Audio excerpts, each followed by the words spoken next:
বিসমিল্লাহির রহমানির রহিম। আসসালামু আলাইকুম। আমি আজকে রান্না করব মিষ্টি কুমড়া দিয়ে আর ইলিশ মাছ দিয়ে আর চিংড়ি মাছ আলু দিয়ে। বাই দ্য ওয়ে, আমি মাহমুদা খানম, মাহমুদা ডান্স থেকে সবাইকে স্বাগতম। তাহলে শুরু করছি। চুলা বলতে আমি কারি কুকারে কুকটা করব। কারি কুকার অন করে দিয়েছি, তেল দিয়ে দিয়েছি। এখন দিয়ে দিব পেঁয়াজ। আজকে রান্নাটায় আমি কোনো রকমের বাটার মশলার ব্যবহার করব না, শুধু পেঁয়াজ আর হলুদের গুঁড়া, মরিচের গুঁড়া আর জিরা গুঁড়া দিয়ে রান্নাটা করব। জিরা গুঁড়াও দিতাম না যদি ধনিয়া গুঁড়া থাকতো। যেহেতু ধনিয়া গুঁড়া নেই, শেষ হয়ে গিয়েছে, তাই জন্য আমি জিরা গুঁড়া দিয়ে দেব। কারণ চিংড়ি মাছের নিজস্ব একটা ফ্লেভার আছে, এত মশলা লাগে না, মশলা কম দিলেই হয়। আর আমি সাধারণত রান্নায় মশলার ব্যবহার কমই করি।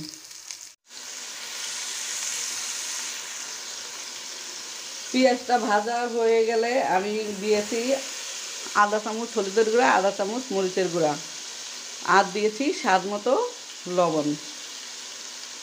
একটু পানি দিয়ে কষিয়ে নিয়েছি। এ পর্যায়ে আমি দিয়ে দিব আলু। দিয়ে দিচ্ছি কেটে রাখা আলুগুলো।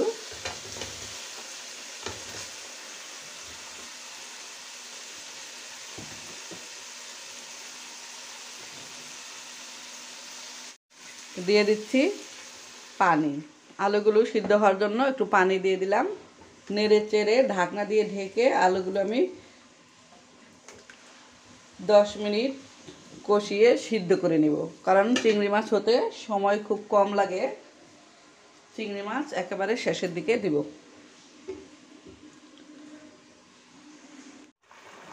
আলু অলমোস্ট সিদ্ধ হয়ে গিয়েছে।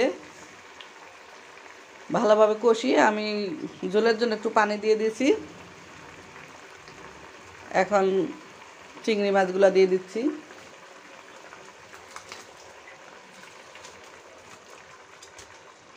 খোসাগুলো ছাড়াইনি, কারণ চিংড়ি মাছ ছোট ছোট চিংড়ি মাছ, খোসা ছাড়ালে মাছগুলো ভেঙে যাবে, তাই জন্য আমি খোসাগুলো সহ রান্না করছি। দিয়ে দিচ্ছি টমেটো,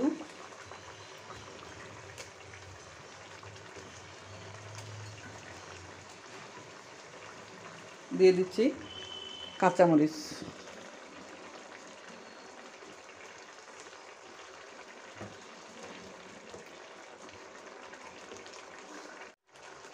এখন দিয়ে দিব জিরার গুঁড়া। শুধু হলুদের গুঁড়া দিয়েছি আর মরিচের গুঁড়া দিয়েছি, কোনো রকম আদা রসুন বাটা দেইনি। এখন আধা চামচ জিরা গুঁড়া দিয়ে দিব।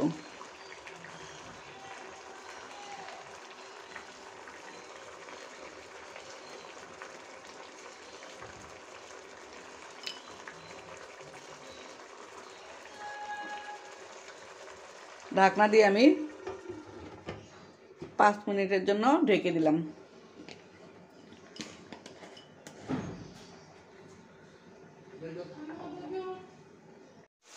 রান্নাটা অলমোস্ট হয়ে গিয়েছে।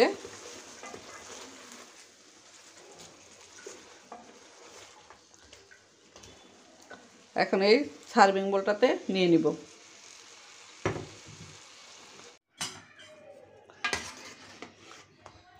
বোল বাটিটাতে নিয়ে নিচ্ছি।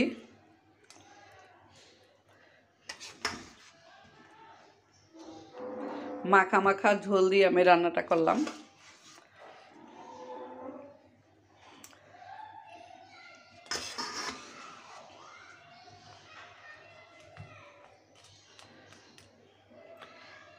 দেখতে দারুণ হয়েছে, খেতেও আশা করছি ভালো লাগবে। এখন মিষ্টি কুমড়াটা রান্না করব।